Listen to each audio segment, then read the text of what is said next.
Good morning friends, welcome to study with Neelam. आज है 19 जून और 19 जून के सभी best top current affairs question और पॉइंट टू पॉइंट सेक्शन के साथ हम आज का लेक्चर शुरू करते हैं। पहला क्वेश्चन है हमारा, हाल ही में global partnership on artificial intelligence में कौन सा देश शामिल हुआ है?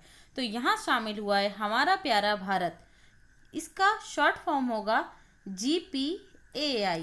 Okay, global partnership on artificial intelligence. तो भारत इसका संस्थापक सदस्य देश है इस ऑर्गेनाइजेशन का। इसकी स्थापना अभी हुई है और भारत इसका संस्थापक सदस्य देश बना हुआ है। इसका उद्देश्य क्या है? इसका उद्देश्य है ऑर्गेनाइजेशन का आर्टिफिशियल इंटेलिजेंसी के क्षेत्र में जितने भी देश इसके सदस्य बनते हैं उनके सामने आने वाली जो चुनौतियां हैं और आर्टिफिशियल इंटेलिजेंसी का कहाँ कहाँ उपयोग हो सकता है और किस प्रकार से उसमें ज़्यादा से ज़्यादा सुधार किया जा सकता है, तो उन देशों का ये समूह बनेगा और सभी मानव कल्याण के लिए आर्टिफिशियल इंटेलिजेंसी का उपयोग करेंगे। देखिए, यहाँ आर्टिफिशियल इंटेलिजेंसी का बहुत अच्छा उपयोग इस कोविड-19 की कंडीशन में देख रहे हैं, जहाँ मानव की जगह पर मशीनें काम कर रही हैं। आर्टिफिशियल इंटेलिजेंसी का मतलब होता है आभासिक बुद्धि, मतलब जो रोबोट होगा, जो मशीन होगा, उसमें आभासिक बुद्धि डाली जाएगी जिसके बेस पे वो खुद ये जान सके कि उसे क्या काम करना है। ठीक है, तो इस आर्टिफिशियल इंटेलिजेंसी में टॉप कंट्री कौन सी है? स्लोवानिया। यहाँ पर आर्टिफिशियल इंटेलिजेंसी उच्च स्तर पर उपयोग की जाती है। बढ़ते हैं अगले क्वेश्चन की तरफ। असम सरकार ने किस एथलीट का नाम खेल रत्न के लिए नामांकित खेल मंत्रालय को भेजा है? ठीक है, नामांकित करके हर स्टेट को, हर राज्य अपने अपने तरफ से अपने अपने जो खिलाड़ी हैं उनका नाम खेल रत्न के लिए नामित करता है। तो ये किया गया हिमा दास धावक हैं, धाविका हैं। इन्हें डीइंग एक्सप्रेस भी कहा जाता है। क्या कहा जाता है? डीइंग एक्सप्रेस। ये मात्र 20 वर्ष की हैं भाई, 20 इयर्स। ओके, नेक्स्ट नाम है रानी रामपाल। रानी रामपाल कौन है भाई? ये हॉकी इंडिया वुमेन की कैप्टन है। इनका संबंध किस क्षेत्र खेल से हो गया? हॉकी से। इन्हें वर्ल्ड गेम एथलीट अवार्ड के लिए चुना गया था, है ना, मतलब मिला है इन्हें वर्ल्ड गेम एथलेटिक। किसे? रानी रामपाल को। मीराबाई चानू, ये हैं बॉक्सर, मीराबाई चानू। इन्हें 2018 में विराट कोहली के साथ राजीव गांधी खेल रत्न पुरस्कार मिल चुका है। चानू कोहली, ओके, राजीव गांधी खेल रत्न पुरस्कार। विनेश फोगाट, ये पहलवान है, हरियाणा राज्य से आती हैं। ठीक है, ये पहली महिला एथलीट हैं जिन्होंने टोक्यो ओलंपिक के लिए क्वालिफाई किया था, जो कब होंगे? अब 2021 में होंगे। बात आती है राजीव गांधी खेल रत्न पुरस्कार की, तो इसका प्रारंभ हुआ था 1991-92 में। पहली बार किसे मिला था राजीव गांधी खेल रत्न पुरस्कार? विश्वनाथ आनंद को। इनका संबंध किस खेल से? सभी लोग जानते हैं, जो लोग नहीं जानते वो लोग सुन ले, शतरंज से है। इनकी बायोग्राफी का नाम क्या है विश्वनाथ आनंद की? Mind master. क्या है? Mind master. ओके, क्लियर है। बढ़ते हैं अगले क्वेश्चन की तरफ। यहाँ पर आप एक और फैक्ट को ध्यान रखिए, 2019 में किन्हें मिला था राजीव गांधी खेल रत्न पुरस्कार? तो पूनिया मलिक को। पूनिया मलिक, ये मैं आपको शॉर्ट में बता रही हूँ। दीपा मलिक और बजरंग पूनिया, इन दोनों को मिला था कब? 2019 में प्राप्त हुआ था। बढ़ते हैं अगले क्वेश्चन की तरफ। हाल ही में केंद्र सरकार ने health care supply chain portal launch किया है। इसका नाम क्या है भाई? आरोग्य पथ है। क्या है? आरोग्य पथ। किसने विकसित किया है ये? CSIR ने इसे विकसित किया है। ठीक है, क्यों किया है भाई इसे विकसित? क्या काम करेगा ये पोर्टल? मेडिकल फैसिलिटीज सही टाइम पर और सभी तक सुनिश्चित करने के लिए इस पोर्टल को लॉन्च किया गया है। CSIR की स्थापना कब हुई थी? 26 सितंबर 1942 को हुई थी इसकी स्थापना। इसका फुल फॉर्म क्या है? इसका फुल फॉर्म है council of scientific and research of India. Research of India. इसके DG कौन है? Director general. ये हैं हर्ष मांडे। हर्ष मांडे। बढ़ते हैं अगले क्वेश्चन की तरफ।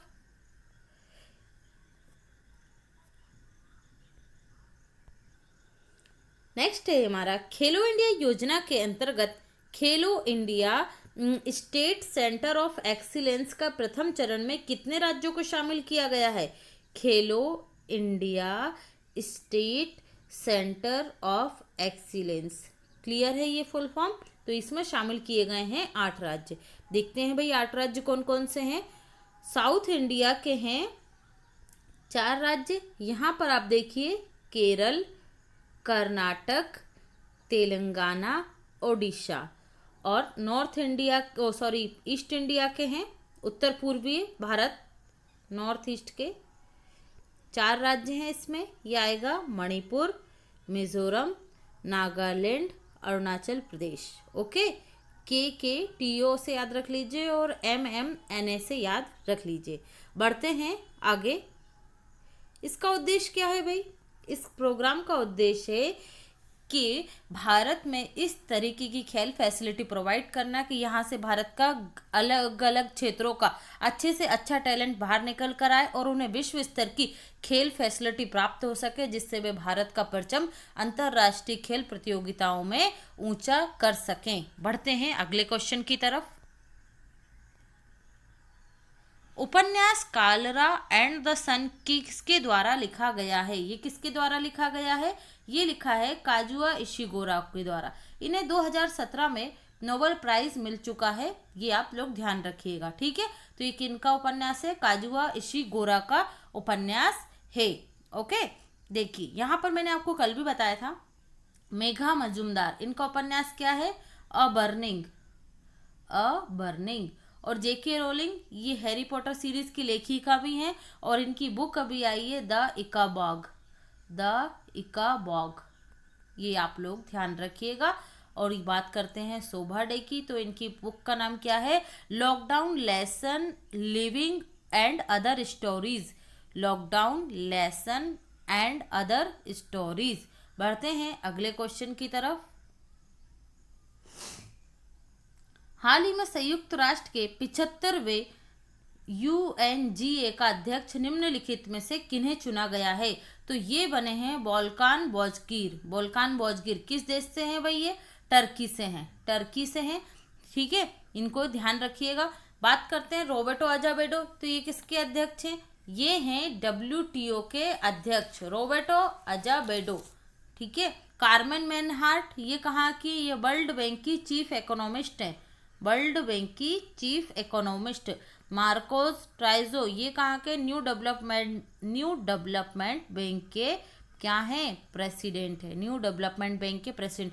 चारों ही पदों को याद रखिएगा, चारों के चारों इंपॉर्टेंट है। बात कर लेते हैं यहाँ पर 75वें UNGA के, है ना, यूनाइटेड नेशन जनरल असेंबली का सत्र जो है ये चलेगा आपका 15 से 30 सितंबर 2020 के बीच में। 15 से 30 सितंबर 2020। UNO की स्थापना कब हुई थी? 24 अक्टूबर 1945 को हुई थी। इसके वर्तमान में महासचिव कौन है भाई? जनरल सेक्रेटरी कौन है? ये हैं आपके एंटोनियो गुटारेस। ये किस देश के हैं एंटोनियो? ये हैं पुर्तगाल के। कहाँ के हैं? पुर्तगाल के हैं। क्लियर है? चलिए बढ़ते हैं अगले क्वेश्चन की तरफ। हाल ही में किर्गिस्तान के नए प्रधानमंत्री कौन बन गए हैं? किर्गिस्तान के नए प्रधानमंत्री बन गए हैं कोबोटबेक बोर्नोव किर्गिस्तान के नए प्रधानमंत्री बन गए हैं। बात आई है किर्गिस्तान की, तो किर्गिस्तान की कैपिटल क्या है? बिश्केक है। किर्गिस्तान की करेंसी का क्या नाम है? किर्गिस्तियन सोम। अन्य ऑप्शन को देख लेते हैं। सोफी विल्म, ये बेल्जियम की पहली महिला प्रधानमंत्री हैं सोफी विल्म। मुस्तफ़ा अल कदमी, ये इराक के PM हैं, इराक के क्या हैं? प्रधानमंत्री हैं कादमी। और जोरोन मिलोनोविच ये क्रोएशिया के राष्ट्रपति हैं, ये सभी अभी नई नियुक्तियां हैं, इसलिए इनको बताया जा रहा है यहाँ पर। ओके, चलिए भाई अब बढ़ते हैं अगले क्वेश्चन की तरफ। केंद्र सरकार द्वारा रोजगार के अवसरों में वृद्धि के लिए बिहार से किस योजना का प्रारंभ किया जाएगा? तो ये किया जाएगा गरीब कल्याण रोजगार अभियान का। जो प्रवासी मजदूर हैं सभी राज्यों के, उन लोगों को रोजगार की सही फैसिलिटी उपलब्ध कराने के लिए गरीब कल्याण रोजगार अभियान का प्रारंभ होगा। ये कब होगा? ये होगा 20 जून को। कौन करेंगे? ये करेंगे प्रधानमंत्री मोदी करेंगे। कहाँ से करेंगे? तो ये करेंगे बिहार के खगड़िया जिले के तेलीहार गांव से। खगड़िया जिले के तेलीहार गांव से। इसमें क्या होगा? इसमें ये होगा भाई 6 राज्यों के 116 जिलों को 16 जिलों में 125 दिनों तक रोजगार उपलब्ध कराया जाएगा। ठीक है, मतलब छोटे छोटे प्रोग्राम बना रहे हैं। तो ये कौन कौन से हैं भाई 6 राज्य? ये है यूपी, एमपी, राजस्थान, झारखंड, बिहार और ओडिशा। ये 6 राज्य हैं जहां पर इस योजना को शुरू किया जाएगा अभी। ओके, चलिए बात आई यहाँ पर बिहार की। तो बिहार की कैपिटल क्या है? पटना है। सीएम कौन है? नीतीश कुमार हैं। गवर्नर कौन है? ये है फागू चौहान। और पटना हाईकोर्ट के चीफ जस्टिस कौन है? संजय करोल। संजय करोल। क्लियर है? चलिए बढ़ते हैं अगले क्वेश्चन की तरफ। सस्टेनेबल गैस्ट्रोनॉमी कब मनाया जाता है? Sustainable gastronomy day. देखिए यहाँ पहले समझ लीजिए गैस्ट्रोनॉमी का मतलब क्या होता है। ये जो पकवान कला है, मतलब खाना बनाने की कला जो है, उसे क्या कहा जाता है? गैस्ट्रोनॉमी कहा जाता है। इसमें नई नई क्रिएटिविटी का यूज करना, नई नई डिश बनाना। ओके, तो ये कब मनाया जाता है? 18 जून को मनाया जाता है। अभी जो लिस्ट आई थी उसमें बढ़ते हैं अगले क्वेश्चन की तरफ। फ्रेंड्स, अगर आपको मेरी यूट्यूब वीडियो पसंद आ रही है तो मेरे यूट्यूब चैनल को सब्सक्राइब कीजिए, वीडियो को लाइक कीजिए और शेयर कीजिए। अगर आपको इस लेक्चर की पीडीएफ फाइल चाहिए तो मेरा official Telegram channel study with Neelam join कीजिए। बढ़ते हैं अगले क्वेश्चन की तरफ। शारजहां वर्ल्ड स्टार ऑनलाइन शतरंज टूर्नामेंट किसने जीत लिया है? भाई ये ऑनलाइन हुआ, ये जीत लिया है शक्रियार मामेदीरोव ने। शक्रियार मामेदीरोव ने। ये किस देश से संबंधित है भाई? ये है अजरबैजान से। अजरबैजान की कैपिटल क्या है? बाकू है। क्या है कैपिटल? बाकू। और इन उप विजेता कौन रहे? उप विजेता रहे हैं भारत के पेंटाला हरिकृष्णा। पेंटाला हरिकृष्णा इस प्रतियोगिता में उप विजेता रहे हैं। ओके, देखिए पी मंगेश जो हैं, पी मंगेश, इन्होंने अभी यूके में, ब्रिटेन में 5th हेस्टिंग्स इंटरनेशनल चैंपियनशिप जीत ली है ना। 95वीं international Hastings chess championship P Mangesh ने जीत ली है। कोनेरू हम्पी का नाम आप लोगों ने पढ़ा होगा अभी 15 दिन पहले ही। World women rapid chess championship जीता है इन्होंने, है ना। World women rapid chess championship जीता है ना। ये व्यक्तिगत रूप से दूसरे हैं, है ना। पहले कौन थे? विश्वनाथ आनंद। और अगर महिलाओं की बात करेंगे तो ये पहली महिलाएं हैं। क्लियर है? चलिए बढ़ते हैं अगले क्वेश्चन की तरफ। किस राज्य द्वारा 18 जून को विश्व मार्क्स दिवस के रूप में मनाने का निर्णय लिया गया? ये लिया गया है कर्नाटक के द्वारा। कर्नाटक में 18 जून को विश्व मार्क्स दिवस मनाया जाएगा। क्यों? क्योंकि भाई मास्क को पहनना और हाथों को साफ करना मतलब सुरक्षा संबंधी उपाय अपनाना, जिससे आपके स्वास्थ्य पर पड़ने वाले सभी दुष्प्रभावों को रोका जा सके और लोगों में जागरूकता लाई जाए कि मास्क पहनना आपके स्वास्थ्य के लिए कितना आवश्यक है। क्लियर है? देखिए बात आई है कर्नाटक की, तो कर्नाटक को देख लेते हैं यहाँ पर हम लोग। कर्नाटक की कैपिटल क्या है? बेंगलुरु है। सीएम कौन है? सीएम है आपके येदियुरप्पा। और गवर्नर कौन है? गवर्नर है वजुभाई वाला। वजुभाई वाला। ओके, यहाँ पर से बहुत सारी योजनाएं शुरू की गई थी, ये अपन पॉइंट टू पॉइंट सेक्शन में क्लियर कर लेंगे। बढ़ते हैं अगले क्वेश्चन की तरफ।